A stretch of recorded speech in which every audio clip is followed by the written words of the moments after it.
Hey Leah, Saba again. So I have another story for you, and this is another story, another day in the life of Peter Rabbit. So you remember the last story when Peter Rabbit was very bad and got into Mr. McGregor's garden and got in all kinds of trouble, and he was kind of not feeling good the rest of the day. Well, this is something I didn't tell you that happened in Mr. McGregor's garden. The only reason I didn't tell you is because it was making the story too long. But Peter lost all his clothes. First, he lost his shoes. Then, when he got caught in the gooseberry net, he lost his new jacket. And he ran home with no clothes on. And this is the thing I didn't tell you. Mr. McGregor, Mr. McGregor hung up Peter's shoes and coat on a stick to scare the blackbirds. Now, the reason he did that is because the blackbirds were eating his berries, and that made him think there was a person walking around in the field, and so they didn't come close. So that's what I didn't tell you. So Peter lost his clothes. So this next story is the tale of Benjamin Bunny. And this shows a picture of Benjamin's dad. Benjamin's dad was a very prestigious rabbit. He was not an ordinary rabbit. He was like he had a high position in society. That's Benjamin Bunny. That's his dad. Benjamin is the little boy. So here's the story. Again, here's another picture of Benjamin Bunny, quite the gentleman. One morning, a little rabbit sat on a bank. He pricked his ears and listened to the trit-trot of a pony. A little carriage was coming down the road driven by Mr. McGregor, and beside him sat Mrs. McGregor in her best hat. As soon as they had passed, little Benjamin Bunny slid down onto the road and set off with a hop, skip, and a jump to call upon his relatives who lived in the wood at the back of Mr. McGregor's garden. Let's see about this. That wood was full of rabbit holes, and in the neediest, sandiest hole of all lived Benjamin's aunt and his cousins, Flopsy, Mopsy, Cottontail, and Peter.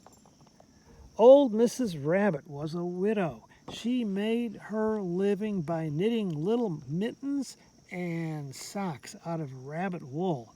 I once bought a pair at the store. She also sold herbs, rosemary tea, and rabbit tobacco, which we call lavender. Little Benjamin didn't really want to see his aunt because he was a bad little bunny and he was up to no good. Peter was sitting by himself. He looked rather poorly, and he was dressed in a red cotton pocket handkerchief. "Peter," said little Benjamin, "who's got your clothes?" And Peter said, "The scarecrow in Mr. McGregor's garden." And he told him how he had been chased all over the garden and dropped his shoes and coat. Little Benjamin sat down beside his cousin and assured him that Mr. McGregor was gone out for the day, because he saw him riding in his little carriage.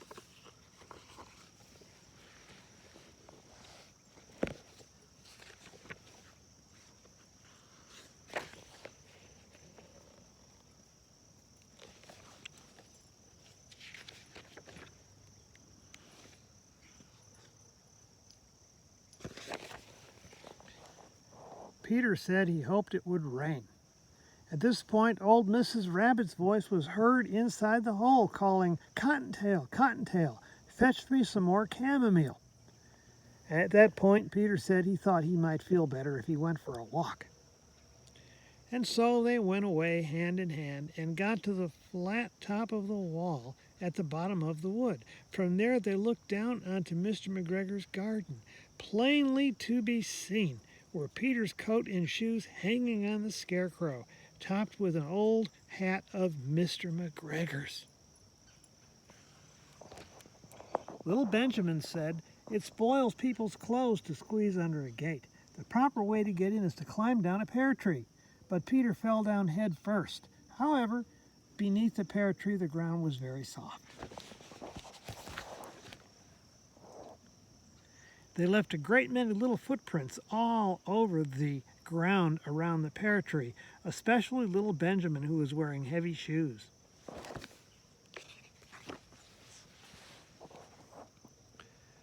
Little Benjamin said the first thing to be done was to get back Peter's clothes, so they might be able to use the pocket handkerchief. They took them off the scarecrow. There had been rain during the night, and there was water in the shoes, and the coat was shrunk. Benjamin tried on the tam o' shanter, but it was too big. Then he suggested they should fill the pocket handkerchief that Peter had been wearing with onions as a little present for his aunt. But Peter wasn't enjoying himself. He was very nervous, and he kept hearing noises. Benjamin, on the contrary, was perfectly at home, ate a lettuce leaf, and said he was in the habit of coming to the garden with his father to get lettuce for Sunday dinner. And little Benjamin's papa's name was old Mr. Benjamin Bunny. But Peter didn't eat anything, and he said he wanted to go home, and he dropped half of the onions.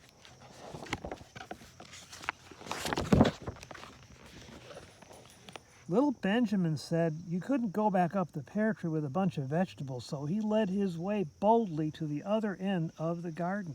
They went along on a little path under a red brick wall. The mice sat on their doorsteps cracking cherry seeds and winked at Peter Rabbit and Benjamin Bunny. Finally, Peter just let the pocket handkerchief go again. Then they got among flower pots and frames and tubs. Peter kept hearing noises, and his eyes were as big as lollipops. He was a step or two in front of his cousin when he suddenly stopped. This is what those little rabbits saw around the corner. It was a cat. Little Benjamin took one look, and in half a minute less than no time, he hid himself and Peter and the onions underneath a large basket. You know, cats are dangerous if you're a rabbit. They can hurt rabbits. The cat got up and stretched herself and came and sniffed at the basket. Maybe she liked the smell of onions, but anyway, she sat down on top of the basket. She sat there for 5 hours. I cannot draw you a picture of Peter and Benjamin underneath the basket because it was quite dark and the smell of onions was fearful. It made Peter Rabbit and little Benjamin cry. The sun got round behind the wood, and it was quite late in the afternoon, but still the cat sat on top of the basket. And they couldn't go out because the cat might hurt them if they did. At length there was a pitter-patter, and some little bits of mortar fell from the wall above. The cat looked up and saw old Mr. Benjamin Bunny prancing along on the top of the wall of the upper terrace. He was smoking a pipe of rabbit tobacco, and he had a little switch in his hand. He was looking for his son. Now, Leah, what a switch is, it's a little stick. And in the old days, people used to punish their children when they were naughty by hitting them with a little stick. Old Mr. Bunny wasn't the least bit concerned about cats. He took a tremendous jump off the top of the wall right on top of the cat, kicked and cuffed it off the basket, and shoved it into the greenhouse, scratching off a handful of her fur. The cat was much too surprised to fight back.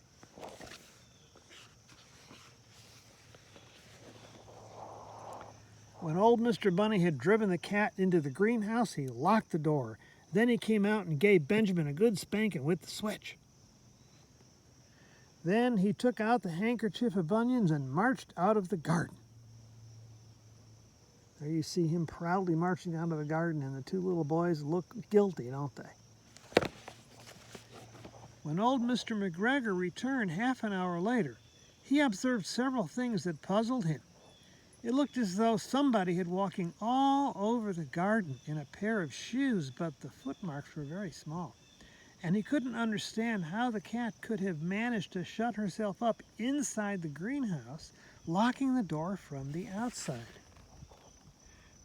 When Peter got home, his mother forgave him because she was so glad to see that he had found his shoes and coat.